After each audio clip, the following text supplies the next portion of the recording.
Laila Tove, Bokitove, Todalerra, Baruch Rabá, Sadik, Resed, Shavua Tove, Ben Baruch. Estou aqui hoje para dissertar de um tema sobre polissemia. Tema este de uma das matérias as quais nós estudamos no CESB, curso teológico de estudo bíblico integrado do contexto judaico. Está aqui, ó, CESB, né?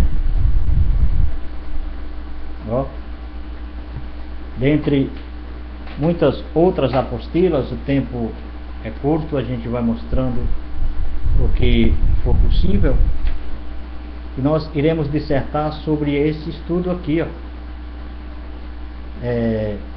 Tá escrito de caneta aí, ó. Não sei se dá para você ver. Deixa eu puxar um pouco mais aqui. Pronto. Polissemia, tá? É o estudo o qual nós iremos dissertar hoje, o qual mostra nesse estudo erros de tradução da Bíblia João Ferreira de Almeida, dentre os 52 mil erros. Eu falei 52 mil erros traduzidos na Bíblia da tradução João Ferreira de Almeida, os quais constam também na tradução da Bíblia de Estudo Pentecostal CPAD. Está aqui, eu vou mostrar aqui. Deixa eu ver aqui, CPAD. Onde está meu dedo aqui, ó?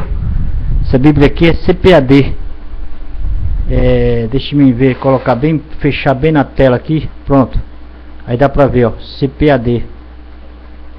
Viu aí? Ó, CPAD. Bíblia de Estudo Pentecostal, já tenho desde a minha época, quando evangélico, né, quando pastor. Hoje Benei Noah, judeu convertido ao Eterno pelo mérito do Mashiach Yeshua, um Benei Noah, já batizado, já imergido, né, que essa palavra batismo não existe, é uma tradução do grego e uma palavra de origem romana, mas imergido, dentre muitas outras imersões, a imersão de Techuvá, de convenção ao Eterno pelo mérito do Mashiach Yeshua, judaísmo da unidade. Hoje sou um Benei Noah, um judeu convertido ao Eterno pelo mérito do Mashiach Yeshua. Mas esse não é o caso, falaremos concernente a esse assunto em outra oportunidade. Já aproximadamente um ano estamos seguindo esse caminho. Vim aqui hoje para falar dos 52 mil erros de tradução da Brit Hadashah por João Ferreira de Almeida, e consta nas Bíblias de Estudo Pentecostal CPAD. Um deles é exatamente sobre Simão o leproso, Matityahu, capítulo 26, versículo 6. Por gentileza, se tiver a sua Bíblia, confirma comigo aí a Bíblia de Estudo Pentecostal da editora CPAD. Diz-nos assim, capítulo 26 de Mateus, né, Matityahu, versículo 6. E estando Jesus em Betânia, em casa de Simão o leproso, aproximou-se dele uma mulher com um vaso de alabastro com unguento de grande valor, e derramou-o sobre a cabeça quando ele estava assentado à mesa. Li o texto do versículo do capítulo 26, do versículo 6 e 7, mas o versículo qual irei dissertar aqui, te mostrar, é exatamente o versículo 6, né? Estando Jesus em Betânia, em casa de Simão o leproso. Bom, a minha apostila do curso qual estou estudando, ela nos mostra o seguinte: vemos a importância de uma letra na língua hebraica, no aramaico, e os seus significados. Para você ter uma ideia de como uma letra faz diferença, no livro de Matityahu e também no livro de Marcos, encontramos uma menção sobre Yeshua estar hospedado na casa de certo Shimon, o Simão, o leproso, conforme o texto grego de Titiahu, Mateus 26:6 e Marcos 14:3.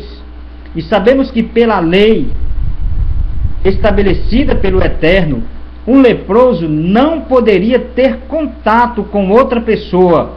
A prova está na Torá, no livro de Números, capítulo 5 e versículo 2. Vamos lá? Números, capítulo 5, versículo 2.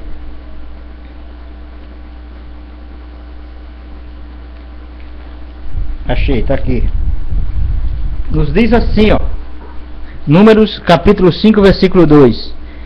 E falou o Senhor a Moshe, dizendo: ordena aos filhos de Israel que lancem fora do arraial a todo o leproso. Então, o Eterno falou a Moisés para escrever na Torá, para escrever uma lei, que era uma lei, que todo leproso deveria ser lançado fora da cidade. Agora nós nos deparamos com um texto onde Yeshua HaMashiach estava junto com um leproso, não somente do lado de dentro dos muros da cidade, não somente isso, mas dentro da própria casa do leproso, sentado à mesa. Então o que é que os nossos estudos nos diz aqui? Não poderia viver em uma casa, nem em uma aldeia. E este leproso, ele vivia em Betânia. Ainda mais, Yeshua o visitou e ele continuou Shimon, o leproso. Como lidar com esse problema? Aquela geração legalista nunca iria permitir que um leproso permanecesse dentro da aldeia, nem dentro de casa, e nem em contato com outras pessoas. A explicação está no texto em aramaico. As duas palavras que indicam leproso e fabricante de jarro são, embora diferentes na pronúncia, mas semelhantes no aramaico. Veja bem, a palavra leproso em aramaico significa dizer garba, que significa dizer leproso. Essa palavra garba no original, trarei aqui depois alguns textos no original para a gente mostrar mais erros da Brit Hadashah, na tradução João Ferreira de Almeida, a qual consta também no estudo pentecostal da edição CPAD. Então, no livro de Mateus, capítulo 8, versículo 2, e Lucas, capítulo 4 e versículo 27, fala exatamente de garba, ou seja, de lepra, de leproso. Já a palavra garaba, fabricante de jarro, o qual está aqui em Mateus 26 e 26, e Marcos capítulo 14 e 3, e Lucas 22 e 10, que é a mesma palavra garaba, que está também, que é usado também para a mulher que vem com um garaba cheio de unguento e derramou sobre a cabeça de Yeshua. É a mesma palavra, uma vez que o aramaico é escrito sem vogais. As duas palavras da escrita são idênticas. Está aqui em hebraico, tá garaba. Repare o contexto, em que logo na sequência há uma mulher trazendo também um jarro.